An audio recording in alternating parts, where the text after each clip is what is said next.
করে আমার রিনাস কিচেন। আজকে আমার কিচেনে হচ্ছে পিঠে পার্বণের একটুখানি মানে জাস্ট একটু শুরু করেছি সকাল সকাল।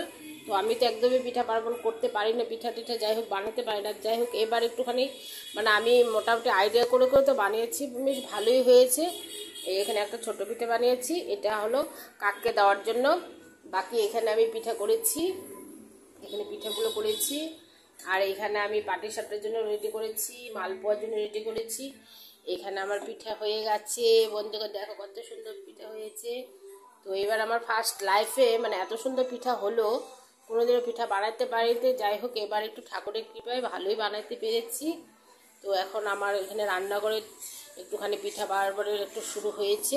এখানে আমি ক্ষীর করেছি, মানে দুধ দিয়ে দাদাভাই মার্কেট থেকে একটুখানি খোয়া নিয়ে এসেছিলো, সেটাকে আমি এরকম করে একটু নরম করে দুধ দিয়ে বানিয়েছি।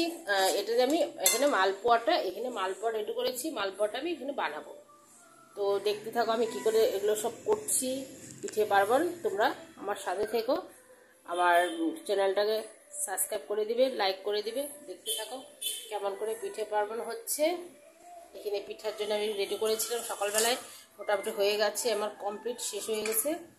তো এখনও পিঠে ভাজা চলছে, এখানে সব রেডি করে রেখে দিয়েছি, এখানে পিঠে হয়ে গেছে। তো যাই হোক এবার একটু লাইক শেয়ার কমেন্ট করে জানিয়ে দিবে কেমন হয়েছে। ক্ষীরটা বানিয়েছি, আর নারকেল করা না খুব কষ্ট, সেই জন্য ভাবলাম যে একটু ক্ষীর দিয়েই পাটিসাপটা রেডি করে নিই। পরে ভিডিওতে দেখা করছি, সঙ্গে থেকো, বাই। হ্যালো ফ্রেন্ডস, আমি এভাবে হচ্ছে পাটিসাপটা বানাই।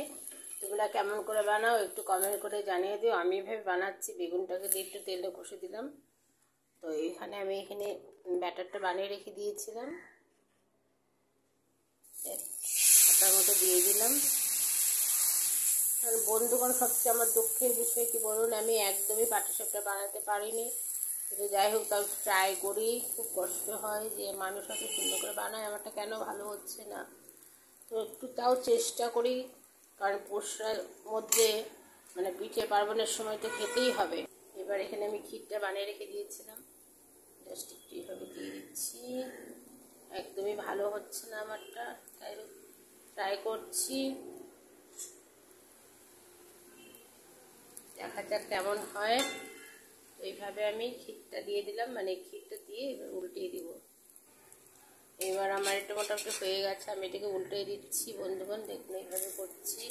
তো যাই হোক তোমাদের আশীর্বাদের জন্য আমি মোটামুটি বানাতে পেরেছি। এইভাবে যেন আমি পাটিসাপটাগুলো বানাতে পারি, তোমরা আমাকে কমেন্ট করে জানিয়ে দিবে কেমন কেমন করে পাটিসাপটা করতে হয়। আর তোমরা আমার এই ভিডিওটা, আমার পাটিসাপটাটা কেমন লেগেছে একটা লাইক কমেন্ট শেয়ার করে জানিয়ে দিবে। তো এইভাবে আমি পাটিসাপটা আমি বাড়িতে বানিয়ে খেতে পারি, তোমরাও খেতে পারো। ক্ষীর দিয়েই বানাই আমি। আমার পাটিসাপটা রেডি হয়ে গেছে, পরবর্তী ভিডিওতে দেখা করবো, বাই, থ্যাংক ইউ। শুধু চালের গুঁড়ো দিয়েই করেছি, চালের গুঁড়ো আর খেজুরা গুড় দিয়ে করেছি আমি পাটিসাপটাটা আজকে।